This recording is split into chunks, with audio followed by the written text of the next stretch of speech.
back to Show Me Trucks. So, big news. I know you guys saw that I posted up my trucks for sale. Well, I actually just got done talking to a sweet guy down in Bakersfield who is gonna buy this chassis. I can't lie, a little nervous, scared. I gotta pull the truck apart. Hopefully I don't get too over my head here and spend way too much money on swapping this out. I have a ton of people hitting me up about my blue truck, and obviously I'm going to take the silver truck off the menu. But I'm excited. Now I get to figure out a chassis for this and start pulling the truck apart. I need to mark all my wires, and I'm going to pull the camper shell off and start tearing it down. I have about a week to get the chassis ready for him. I'm excited. It's going to a cool truck. It's going to a 70 C10 GMC, which he wanted to trade me, but I wasn't really trying to get another truck. But his truck already has a 5.3 liter with a 4L60E, so he can just hook up his drive shaft and be ready to go. Short bed chassis, and either cut his bed sides or get new bed sides. But I'm excited. It's going to a cool guy, and he's gonna have a cool project. Maybe I can even help him out with this project. We'll see. So the teardown of Buzz. It's sad, but hopefully exciting. Hopefully I can get a square body chassis cheap and transfer case and some different things. And hopefully I sell the blue trucks. If not, I'm gonna run out of money quick. So here we go.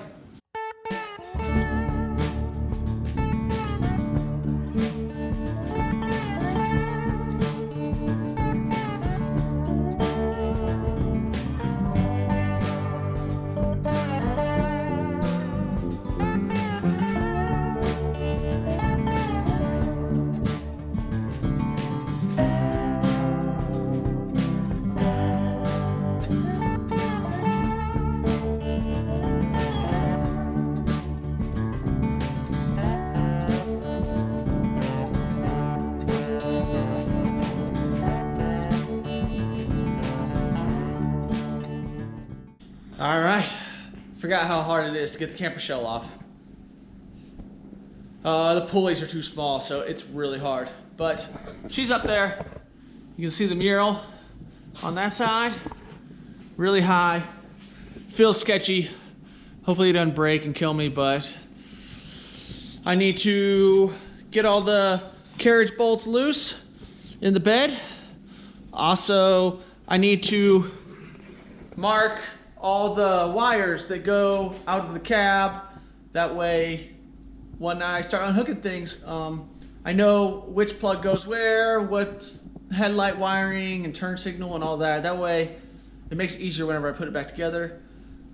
This is going to be a good time to clean everything up, run new brake lines and fuel lines. And I've never worked on a chassis off of this truck. I always worked on this when it was on it. So I always have a rule about not having my truck down for very long, but I'm breaking that rule.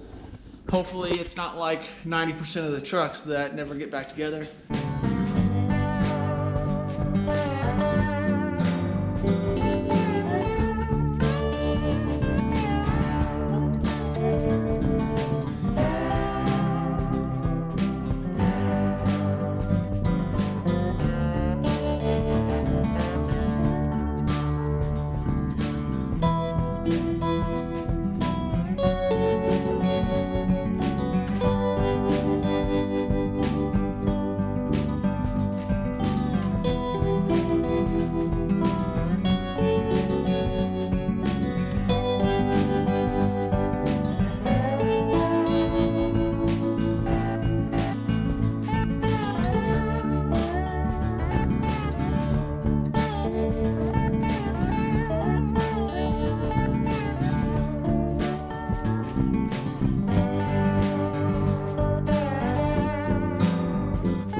I tried my best, but you know, it happens.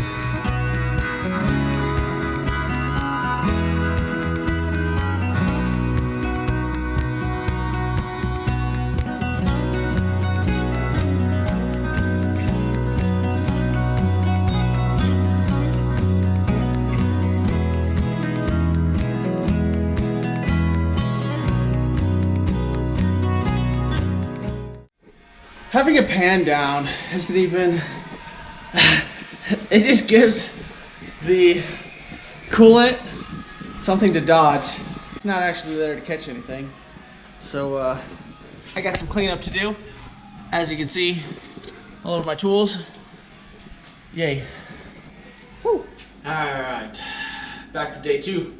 So last night I stayed up pretty late, pulling the front clip off that you see and unhooking everything, marking a bunch of my wires. I was gonna drive the truck one last time, but no, I backed out. I just started pulling things apart. It was too early and I didn't want to waste the night. So I'm gonna continue. I'm gonna unhook all the front accessories, unhook all my wiring, probably take the intake off. I don't have an engine hoist yet, so I have to run to town, go buy one, which I've been wanting to buy anyway, and that'll also help me get the cab off the frame. I'm going to continue to keep taking things off, trying to keep it organized as I do, but last night, the amount of fluid that came out was horrible.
I wanted you guys to enjoy this. I've never had the carpet out, so how the rest of the truck is going, I'm ready to see what's under there. So I'm gonna pull the carpet out and then I'll show you guys around.